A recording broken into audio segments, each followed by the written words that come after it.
In this session, we will discuss some of the problems related with the determination of instantaneous center method, and also we will take up the relative velocity method. These two methods are very important while determining the velocity and the acceleration in a mechanism for any point in the part of a mechanism. So first we will take up some example of a shaper machine. You just see the importance of this theory of machines lies with this example. It is a very simple mechanism, and for a layman what it is doing, it is cutting the material from the workpiece, and as a simple observer you will see that some input is given in the form of energy and we are getting the output. But if you see this mechanism, where this theory of machines or where the kinematics of and dynamics of mechanism works, you see that in the returning motion it is not cutting, while in the forward direction it is working and the material is cutting.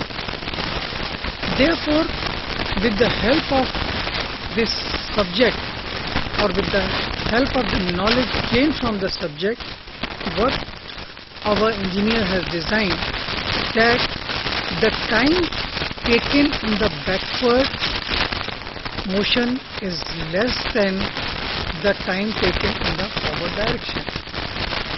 You will see this figure. This will make you more clearer that this motion is a forward motion, or we can say the useful motion, while this is your returning motion where no cutting of material is taking place.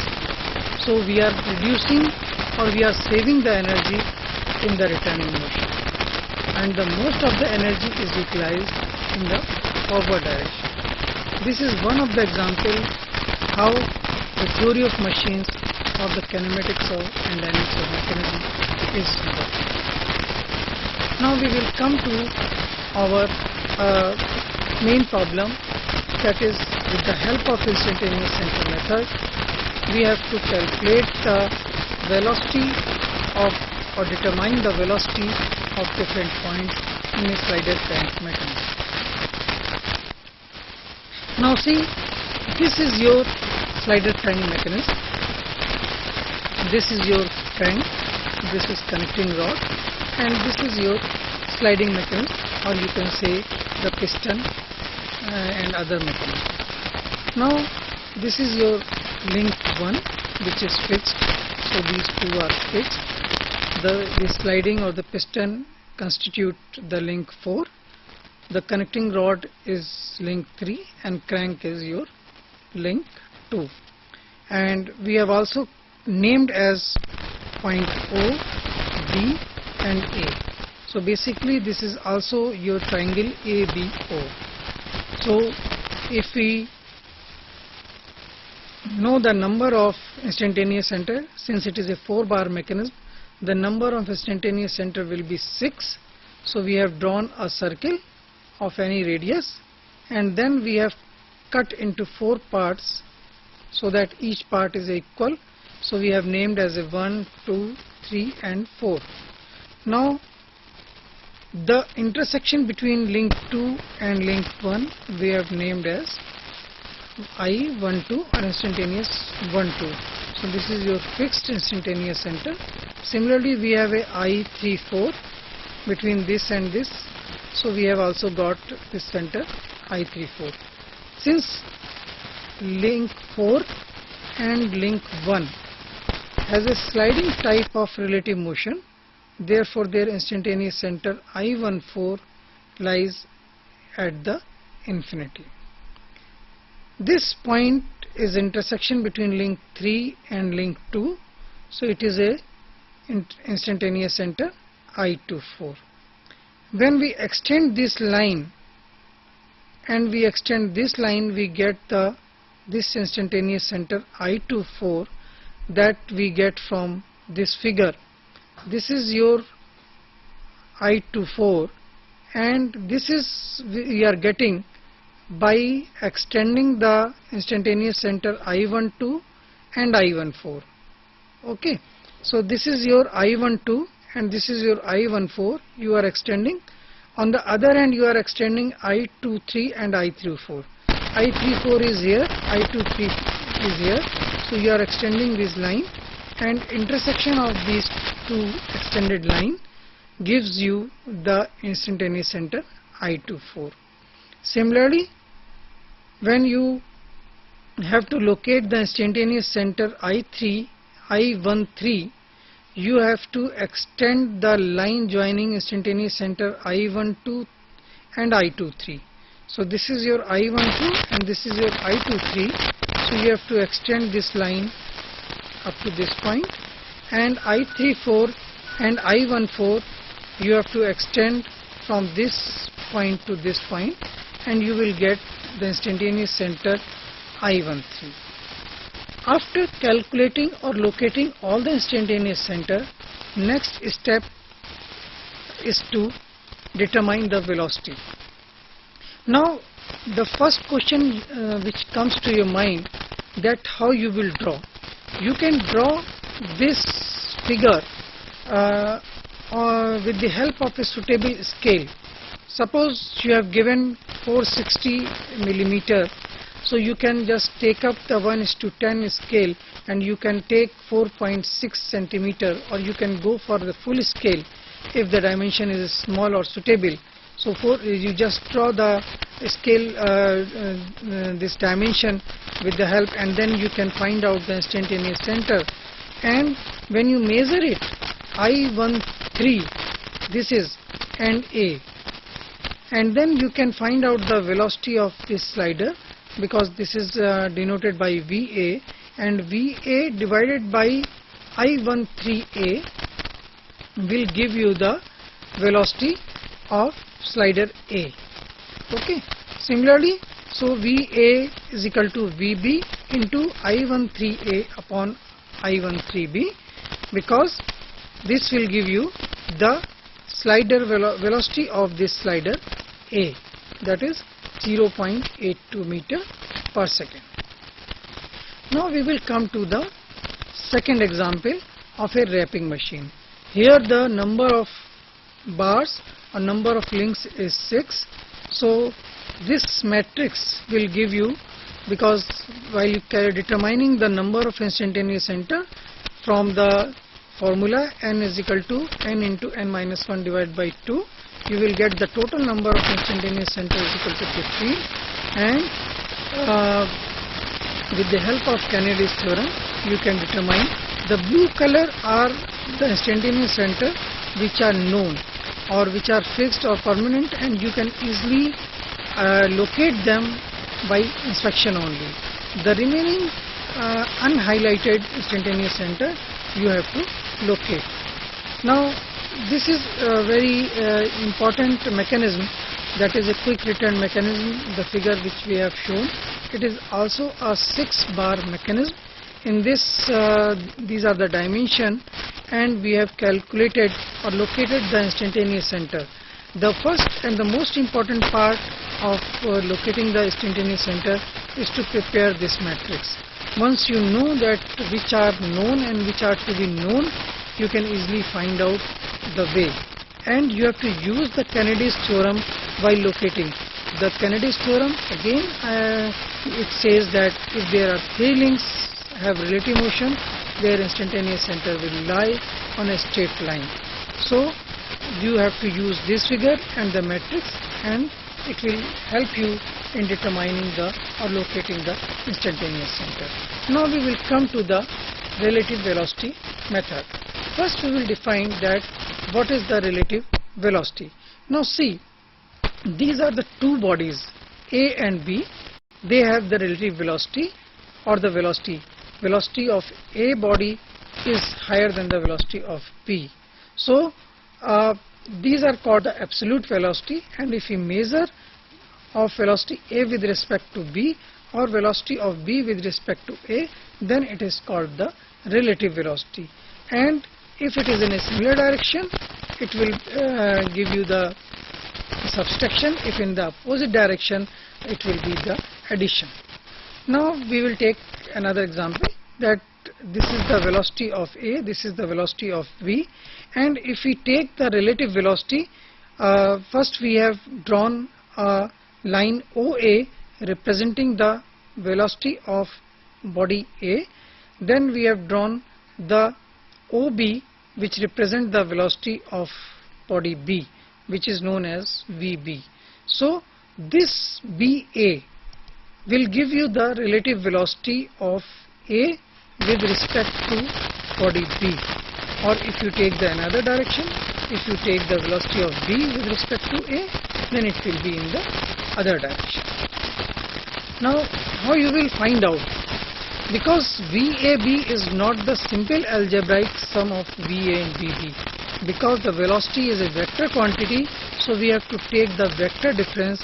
That is why we have put it here, this notion that it is a vector difference between these two quantities. Then we can say this is the relative velocity of body A with respect to body B. Similarly, when we are talking about the relative velocity of B, we have to take the vector difference of velocity B and velocity A, that is VB minus VA, or we can say OB minus OA. Now it is not always possible that these two velocities are moving in a parallel direction. It is quite possible that this is moving in one direction and this is moving in inclined plane. So we will take up this example, that how you will draw this diagram to calculate the relative velocity. First we have taken this point we called as a pole. We draw the line parallel to this velocity and in the magnitude. Suppose it is 5 meter per second or 50 meter per second. We have converted into some scale and we have drawn it. And we have also drawn a line parallel to this line. Okay. Then since we know it, we join the point A and B, and this AB line, the scale or the length of this line will give you the relative velocity of A with respect to body B. Now you just see, we will come to another, then it comes to the motion of a link. Suppose this is your link and this is one of the 2 points A and B, joining these two points in a link, and this is a rotational motion of omega, and this is a motion, and the velocity, direction of the velocity is in the perpendicular direction of this link, and we represent it with the help of VBA. When we draw, we just take a point A and we draw the line AB, which is a perpendicular to AB, because in a link, since this point and this point does not have any relative motion between them, because as per our definition, this is a rigid body or the resistant body for our purpose, so these do not have the relative motion. And when it is rotating in a one direction, it is a rotational motion, so the linear velocity has always a direction of a perpendicular to this AB. So, and if we have any point, suppose we have a C point, the C point is dividing AB into ratio of BC upon CA, so the velocity of this will also be in the same ratio. So we have represented VA with the help of AB, and this will give you the velocity of point B with respect to A. This is your angular velocity multiplied by or AB link, this will give you the velocity of point B with respect to A. Similarly, if we have a VCA, that is velocity of C with respect to point A. If we simply divide velocity VCA by VBA, we will get AC upon AB. That means this velocity, the ratio of these two velocities is the same as the ratio proportion of their length. So we can say that point C on the vector AB divides in the same ratio as C divides the length AB. Now we will see that how you will determine the velocity of a point on a link by the relative velocity method. Now this is a point A, this is a point B on a link, and this is the direction of velocity B, and this is the direction of velocity VA, and this is the direction of relative velocity of point B with respect to A. The velocity B is known in only direction, so our main objective is to find out the magnitude of velocity B, and that can be determined by drawing the velocity diagram. So in the coming example we will see that how you will draw. First we take a pole O and we draw the line which is parallel to the direction of velocity VA. Since we know the magnitude of velocity, so we have cut with the help of a scale and the dimension, and we take the same dimension. Now we do not know the velocity of V, we know only the direction. So we have drawn a line perpendicular to the AB, and that represents the direction of the velocity of this link AB. Okay. And similarly, we know the direction of VB, but we do not know the magnitude. So we have drawn a line from pole which intersect at this point B. So the dimension or the length of this OB will give you the magnitude of velocity of point B. Similarly, the magnitude or the length of AB will give you the magnitude of relative velocity of point B with respect to A, or with respect to velocity of A with respect to B. So this is called the velocity diagram. Suppose you have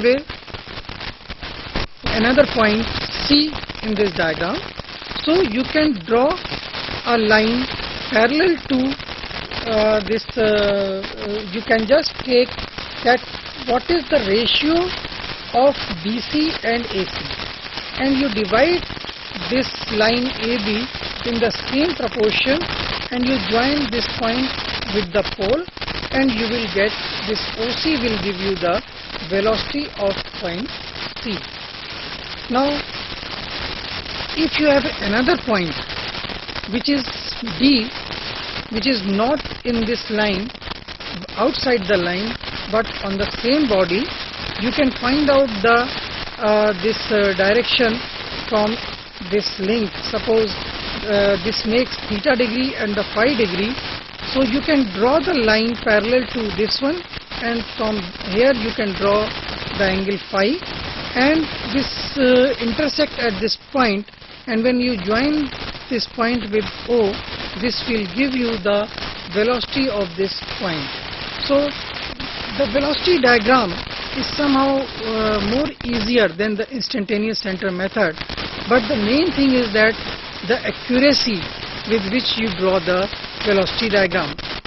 Now in this velocity diagram, what we have done, basically we have taken some convenient point which is O, and it is known as a pole. Then we have drawn a line OA parallel and equal to the velocity VA on some suitable scale. Then through point A we have drawn a line perpendicular to AB, this will represent the velocity of B with respect to velocity A. And through point O, we have drawn the line parallel to VB that intersect at B, and then we are measuring the OB, which will give you the required velocity of point B with respect to this scale. Now we will take up another example then of a slider crank mechanism. The velocity of this slider is VA, while the rotational velocity of crank OB is omega. So velocity of this point, or you can say B, is equal to omega into R. This is your point E. This point E is given here. Suppose you want to find out the velocity of this point, we can also find out. Now we are drawing the velocity diagram for this. First we have taken the pole as O. Then, since this velocity we know in the direction as well as in the magnitude, we have drawn this line OA. This will represent the velocity of slider A. Since we know the direction of velocity B, we have drawn this line parallel to this line, and then since we know that the direction of this velocity is in a perpendicular direction, so we have drawn a line which is perpendicular to connecting rod AB, this one. This intersect at this point B, so OB will give you the magnitude of VB, that is the velocity of point B. If we have a point E, we can calculate also. Another point or a velocity is known as rubbing velocity of a pin joint. Basically, when we talk about the links in a mechanism, they are mostly connected with the help of a pin joint. And when there is a pin joint, there comes a rubbing velocity. Now, what is rubbing velocity? It is algebraic sum between the angular velocity of the two links which are connected by the pin joint and multiplied by the radius of pin is defined as the rubbing velocity. Now see, this is your one link and this is your another link, and both are joined with the help of a pin. So the direction of rotation is this one, omega 1, and rotational speed is omega 2. So the rubbing velocity at point joint O is equal to omega 1 and omega 2 if the links are in the same direction, and if the links are in opposite direction, we get here the plus point. Where omega 1 is the angular velocity of link OA, omega 2 is the angular velocity of link OB, and R is the radius of the pin. Another important part is that if the pin connects the slider member and other member is turning member, the angular velocity of a sliding member becomes 0. In such cases, the rubbing velocity converts into omega into R, where omega is the rotational velocity of a turning pair and R is the radius of the pin joint. Now we will take up an example, and with this help of example we will try to calculate or determine the velocity of a 4-bar mechanism of a slider crank mechanism.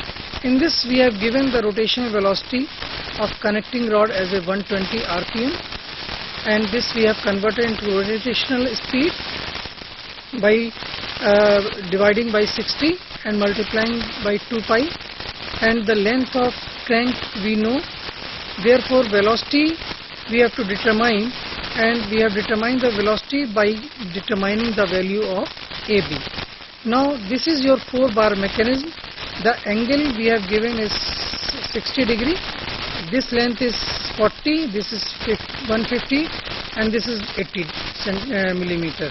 So first we have to draw on a suitable scale this 4-bar mechanism, and then by taking this line, since this is a fixed link, so these 2 points comes as a 1 point. This is AD. So first we have to draw the line AB, which is represent the direction of velocity of AB. Since it is in a perpendicular direction, so we have drawn AB. Then we have drawn the from point B a line parallel to this perpendicular to this line BC, and also we have drawn the line which represent the velocity of this length CD. So this will give you a velocity diagram figure, and when you measure this length, this will give you the magnitude of velocity VB. So in this example you have calculated. Now another question comes that how you will determine the force. Once the force is applied on a one link, so we will get the output in the second link.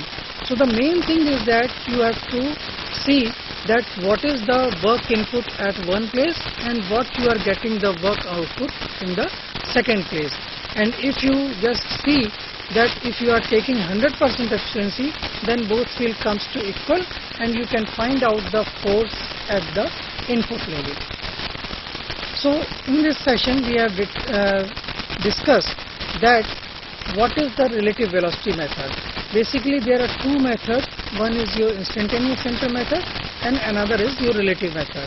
In the relative method you have a rule that there are two bodies when they are moving in the parallel direction, so you can measure or you can have the velocity of body A with respect to body B, or the velocity of B with respect to body A.